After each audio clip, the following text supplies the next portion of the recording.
Суббота, утро, чашечка кофе, чтобы взбодриться, и вопрос, чем заняться. Мы отвечаем: написать диктант. И не просто, а татарща диктант. Старт ровно в 11. И уже ожидают, что к акции присоединятся более 100 тысяч человек. Из-за угрозы распространения ковида в этом году татарща диктант переходит на онлайн-платформу «Прямой эфир» телеканалов ТНВ «Татарстан» и ТНВ «Планета». Также будут работать площадки во всех субъектах России, в странах зарубежья и в районах республики.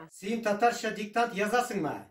Біз язабыз. К слову, и вы можете стать организатором диктанта и пригласить друзей и знакомых. Для этого, впрочем, как и всем, нужно пройти регистрацию на сайте diktant.tatar. Там будут размещены инструкция, бланк и ссылка на онлайн-трансляцию. Главное помнить о социальной дистанции и найти филологов, которые проверят работу вашей группы. Хотите писать дома, чтобы никто не мешал? Смело заходите на сайт diktant.tatar. Скачайте бланк, распечатайте его, подпишите и включите телевизор. После написания нужно отсканировать бланк или сделать качественную фотографию и отправить его на почту или на WhatsApp. Адреса и телефоны указаны на нашем экране. Результаты диктанта появятся на сайте diktant.tatar в течение 30 дней. Узнать их можно с помощью кодового слова, который будет указан в бланке.